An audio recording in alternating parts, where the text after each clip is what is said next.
আজই ডাউনলোড করুন আর এনজয় করুন আপনার পছন্দের শো। ছোট সাহেব, আমি বিয়ে করতে পারবো না। কেন? আমাকে ম্যাডাম বলবেন না। আমি জানি আমি এই বাড়ির কাজের মেয়ে। কুসুম, তোমার পরিচয় বদলেছে। তবে কি ছোট সাহেব এই বিয়েটা সত্যি বলে মেনে নিয়েছে? তুমি এখন থেকে শুধু কাজের লোক নও, তুমি তুমি অতগুলো প্রতিযোগীকে হারিয়ে সেই দিন ওই প্রতিযোগিতায় জিতেছিলে।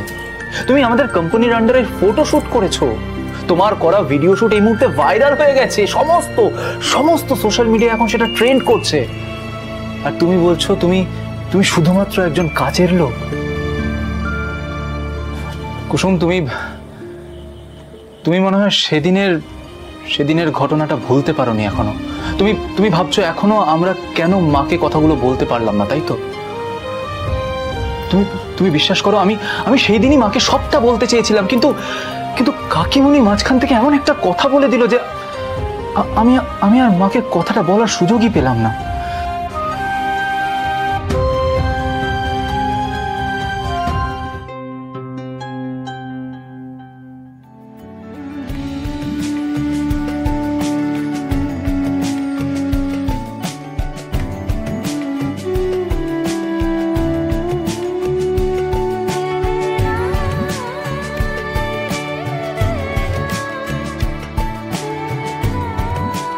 কুসুম, তুমি আমাকে ভরসা করো তো?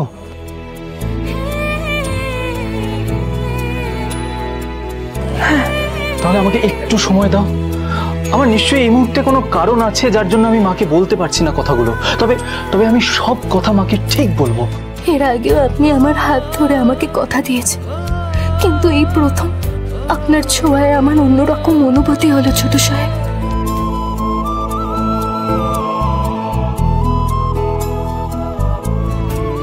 কুসুম, হ্যাঁ, কি হয়েছে তোমার? কই কিছু না তো, কিছু হয়নি। আমি খুব তাড়াতাড়ি সবটা ঠিক করে দেবো, দেখো আমার উপর বিশ্বাস রাখো। তুমি এসব নিয়ে একদম ভেবো না, কেমন? আমি নিশ্চিত মাকে যদি আমি সমস্তটা বুঝিয়ে বলি তাহলে মা ঠিক বুঝতে পারবে। ছোট সাহেব কি তবে আমার আর ছোট সাহেবের বিয়ের কথা দেবী মাকে বলবে? আজ আমি যাই না, বলুন আজ আমি আসি।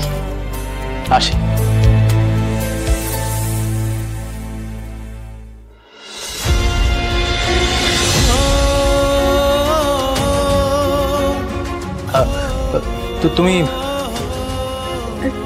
ঠিক আছো তো?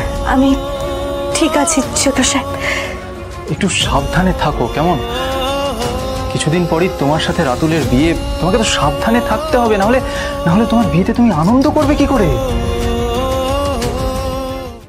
ছোট সাহেব এখনো বুঝতেই পারেন যে আমি সেই শুটের বিয়েটাকে সত্যি বলে মেনে নিয়েছি। উনি রাতুল সাহেবের সাথে আমার বিয়ের কথা বলছেন। কুসুম নিশ্চয়ই বিয়ের কথা শুনে ইমোশনাল হয়ে পড়েছে। ছোট সাহেব, আমি বিয়ে করতে পারবো না। কেন? আমার ছোট সাহেবকে সব সত্যিটা বলে দেওয়া উচিত।